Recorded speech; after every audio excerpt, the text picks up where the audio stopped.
Okay, let's dive in. We're on the verge of one of the biggest changes to our daily lives since the smartphone. I'm talking about humanoid robots, and not in some far-off future, but right here, right now. They're stepping out of the lab and are about to walk right into our living rooms. This is going to change everything. I mean, listen to that promise. The era of doing your own laundry is over. Sounds amazing, right? But, as we're about to find out, getting a robot to do all your boring chores, well, it comes with a few strings attached. And I'm not just talking about the price tag. So for years, we've seen these clunky, awkward robots at tech shows. But something's different now. People are calling 2026 the iPhone moment for robotics. Why? Because these aren't just prototypes anymore. They're finally ready to leave the lab and hit the shelves. Yeah, exactly. If you're an early adopter, someone who loves new tech, this is the moment you've been waiting for. These machines are slick, they're smart, and they're designed to seamlessly become part of your home. They're real products you can actually go out and buy. All right, so let's say you're ready to bring one home. Who are the main contenders? Right now, there are 3 major players battling it out for a spot in your house. Let's meet them. First up is a name we all know, Tesla's Optimus. You can think of this as the iPhone of the robot world. It's designed to be the go-to, mass-market option that just works. And what's so smart about this is how Tesla is using what they already have. Optimus runs on the same AI that powers their cars, so it has this incredible sense of the space around it. For anyone already using Tesla products, it's a no-brainer. And get this, its hands have 22 different points of movement.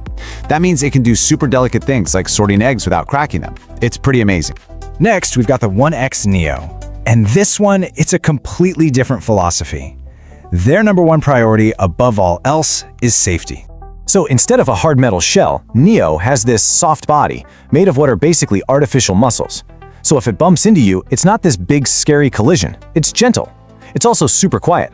You can see why it's being marketed to families with kids or for helping the elderly. It's strong enough to lift a person, but soft enough that you don't have to worry. And that subscription model, it makes it way more affordable for the average person to get one. And that brings us to our third robot, the Figure 02.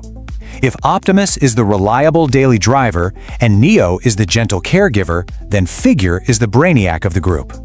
And the key word here really is brain. Figure teamed up with OpenAI, the people who made ChatGPT, to give this robot some serious smarts. You don't just tell it what to do, you talk to it.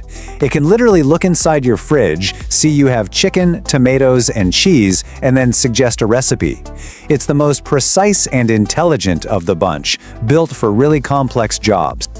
Okay, so the upside is obvious. Who wouldn't want help around the house? But now, let's put on a different hat. Let's think like a security expert. When they look at these things, they don't just see a helper. They see a walking, talking network of sensors. And that brings up some pretty serious concerns. I mean, from the tech lover's point of view, this is an incredible feature, right? You're out, you open your phone, and you can see through your robot's eyes, check on the dog, see if a package arrived. It sounds perfect, but let's flip that coin over. And there it is. That's the billion-dollar question. Where is that video feed going? Who else can see it? You have to realize this isn't just another security camera. It's a mobile surveillance device that you've invited into the most private corners of your life. And look, this isn't just paranoia. There are industry-standard rules for the stuff. Experts talk about things like data minimization, meaning only collect the data you absolutely need. Use strong encryption. And this is a big one. Get written, informed consent before you start collecting biometric data. So the real question is, are these companies actually checking all these boxes? Because let's be crystal clear about what's being collected. Your new robot butler is creating a detailed 3D map of your house. It's listening with microphones and watching with cameras. It might even be collecting biometrics like your face and your voice.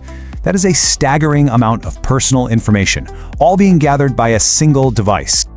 You know, the skepticism isn't just about the software and the data. It's the hardware, too.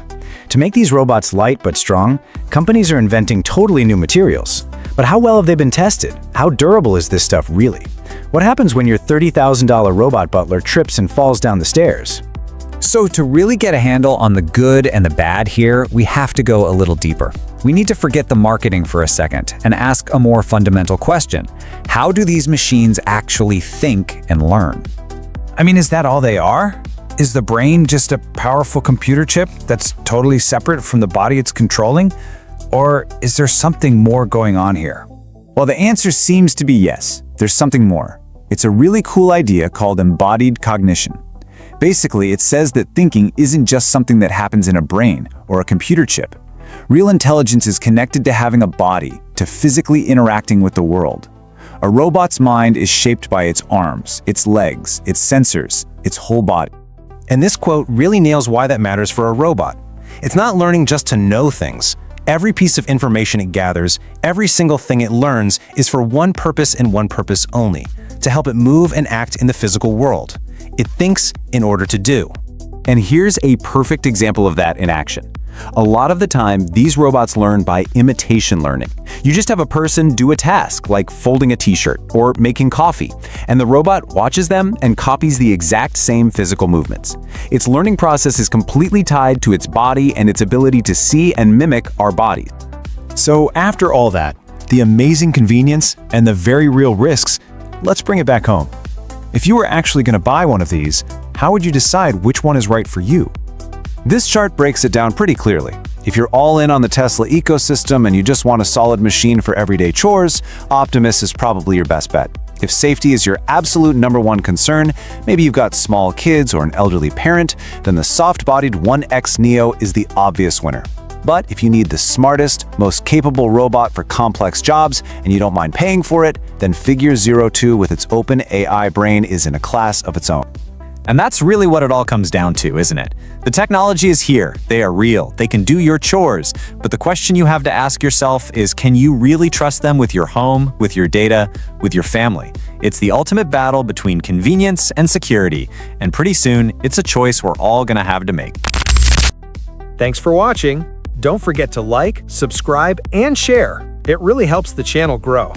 See you in the next video.